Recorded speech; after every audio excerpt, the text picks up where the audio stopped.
علامہ اقبال نے ایک بات لکھی ہے. اقبال کہتے ہیں جب میں لندن میں وکالت کرتا تھا تو ایک خاتون تھی, لیڈی بارنس اس کا نام تھا.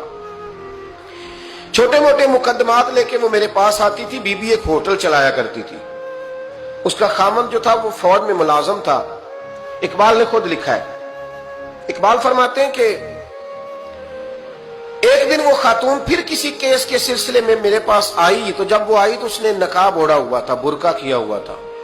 تو چونکہ اس نے نقاب اوڑھا تھا, مسلمانوں کی نشانی تھی. نقاب اوڑھنا کن کی نشانی ہے؟ اللہ آپ کو خوش رکھے.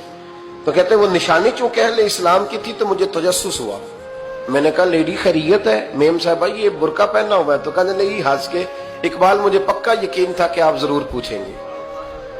تو میں نے کہا اچھا تو یہ برقع؟ تو کہنے لگی الحمدللہ میں مسلمان ہو گئی. تو میں نے فوراً کہا کہ آپ کا شوہر تو فوج میں ملازم ہے, فوجی کے لیے بدلنا اور پھر ملکی قانون اور یہ چیزیں. تو کہنے لگی اس نے مجھے کیا کہنا تھا, وہ خود کلمہ پڑھ گیا. تو کہتی ہیں میں اور متجسس ہوا. وہ کیس کی بات کرتی تو میرا تجسس بڑھ گیا. میں نے کہا تو کیس چھوڑ کے بتا کلمہ کیسے پڑھا. تو کہنے لگی اقبال اصل بات یہ ہے کہ میں نا بے اولاد تھی, خامد بھی بڑے اچھے پیسے کماتا, میں خود بھی ہوٹل چلاتی, پر ڈپریشن اور ٹینشن اور بلا وجہ کی پریشانیاں جان نہیں چھوڑ. یہ ٹینشن اور ڈپریشن کا نا مجھے عربی ترجمہ کوئی نہیں ملا. یہ ڈپریشن اور ٹینشن کا نا میں نے تلاش کیا ہے, لیکن مجھے عربی لغت کے اندر ان کے معنی مجھے لگتا ہے کہ اس زمانے میں یہ چیزیں تھی ہی نہیں. ہوتی تو ان کا کوئی نام بھی, یہ آج ہے نا تو اس لیے آج کے زمانے میں ہی نام ہے مفت کا, مفت کی پریشانی.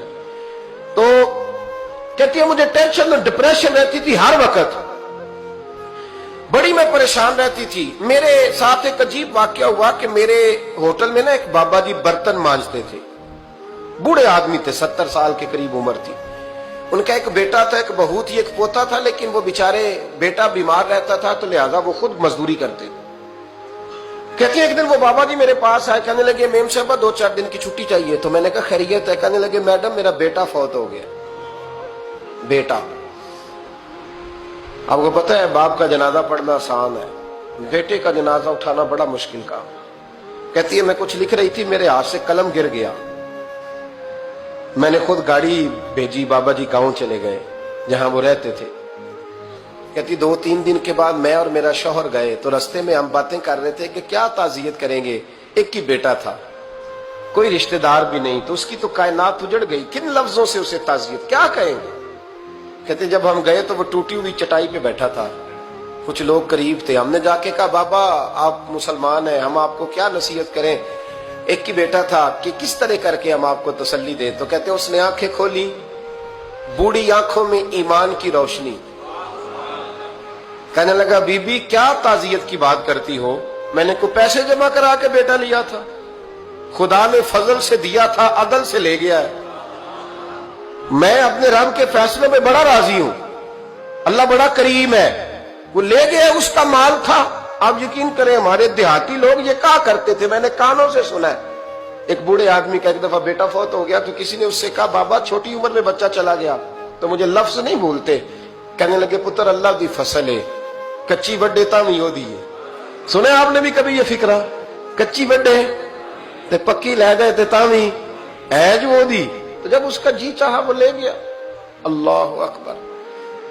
وہ خاتون کہتی ہے کہ وہ بابا جی سے میں نے کہا کہ چلو آپ 1 مہینے کی چھٹی کر لے. تو کہنے لگا نہیں میڈم میں مسلمان ہوں, مفت کی روٹی نہیں کھاتا, مزدوری کر کے کھاتا ہوں, میں انشاءاللہ 2-3 دن کے بعد کام پہ آ جاؤں گا.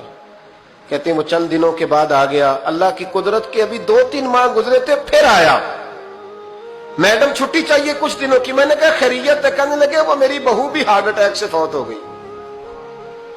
کہتے اب میں بھی تڑپ گئی اور عیسائی ہو کہ میری آنکھوں میں آنسو آ گئے. میں نے کہا گھر کا دروازہ بند ہو گیا, اب یہ بیچارہ کیا کرے گا. وہ اپنے شوہر کے غم میں ہارٹ اٹیک سے فوت ہو گئی. کہتے ہم پھر 2-3 دن کے بعد تعزیت کے لیے گئے. پھر ٹوٹی ہوئی چٹائی, بوڑھا نہ اپنی انگلیوں سے زمین پر کچھ بنا رہا. کہتی قریب گئی اور میں نے جا کے کہا بابا اب تو تسلی آپ نے خود ہی کرنی ہے, جو نظام تھا وہ تو ہو گیا. تو کہتے ہیں پھر اس نے آنکھیں کھولی, آسمان کی طرف دیکھا تو کہنے لگا بیٹی کوئی پریشانی نہیں,